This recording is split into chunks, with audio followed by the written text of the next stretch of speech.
Welcome back to Nocturnal Sage.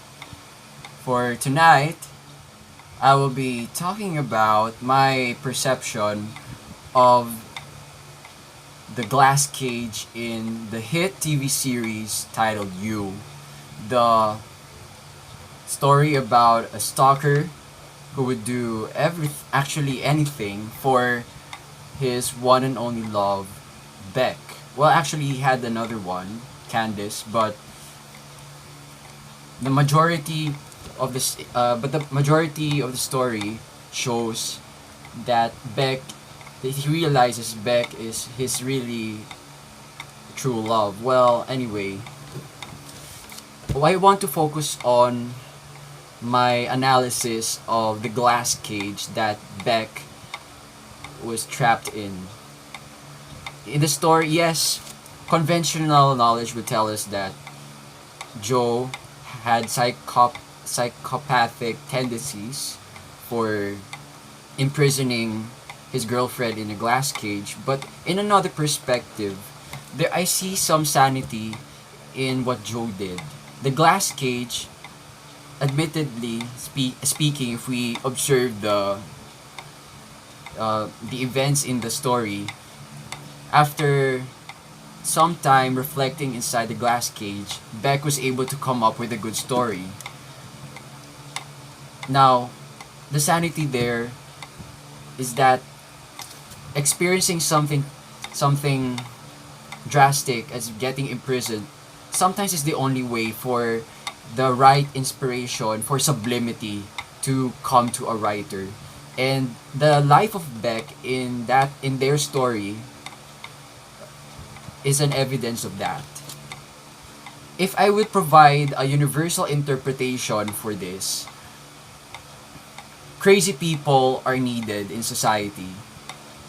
Just because a particular way of thinking is the trend in society doesn't necessarily mean that it's free from defects.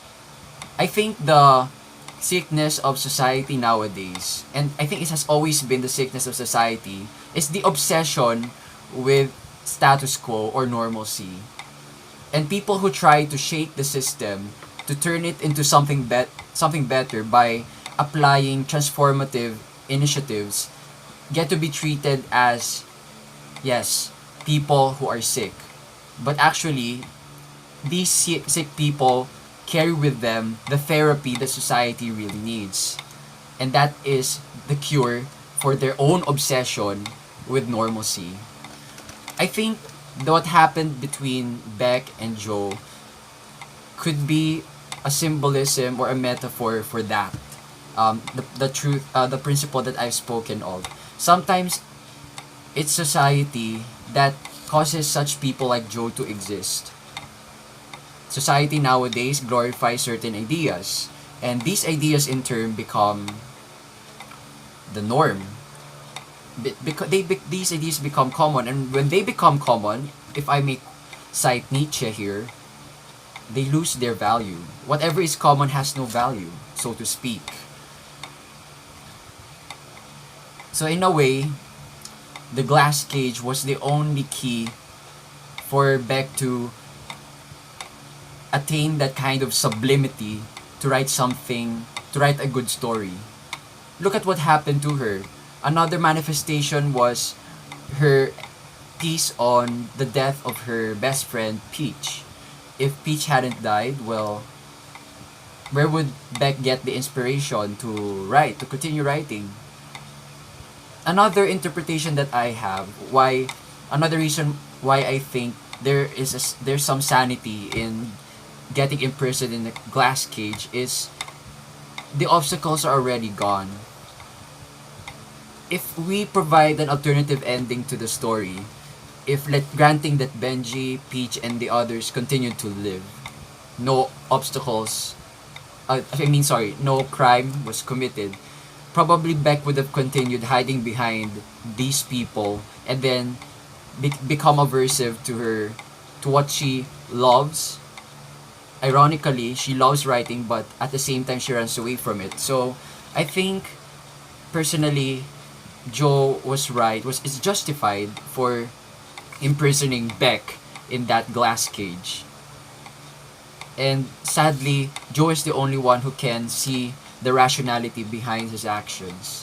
While Beck, I think because she's caught up in the conventional way of reacting to certain situations, like getting imprisoned in a glass cage, was failed to see Joe's point of view.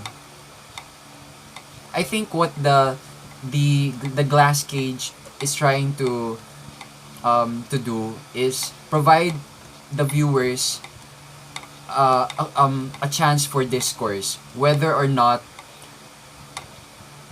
madness is at some level justified.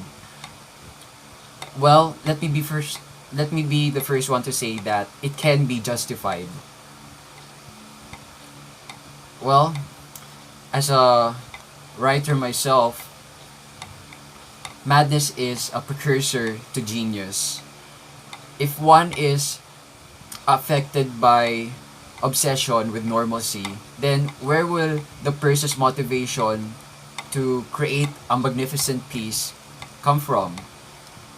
And magnificence, creativity, innovation, they don't attach to status quo. They actually rebel against status quo.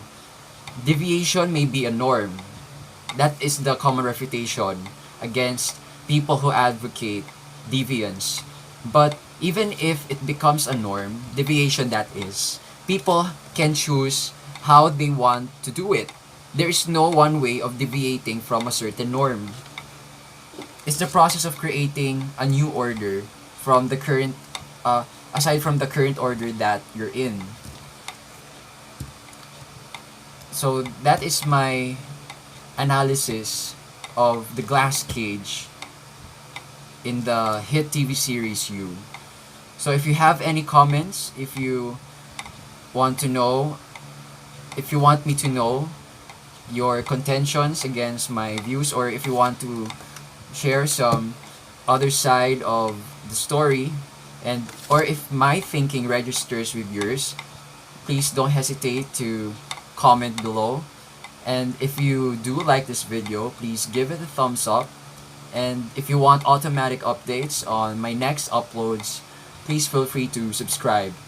To those whose first time it is to watch this edu vlog, actually this is not the first video I have uploaded. If you started with this one though, I encourage you to watch the first ones for you to know why Nocturnal Sage, or what reason Nocturnal Sage is being made, has been made for. So I just want this channel to be a platform for discourse on topics that are often overlooked and normally won't get talked about inside the classroom.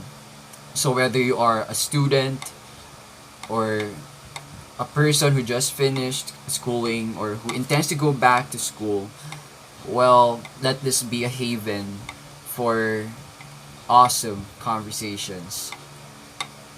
So thank you to those who stuck with this channel until this point. I appreciate your efforts. Till next time on another episode of Nocturnal Sage. Good night.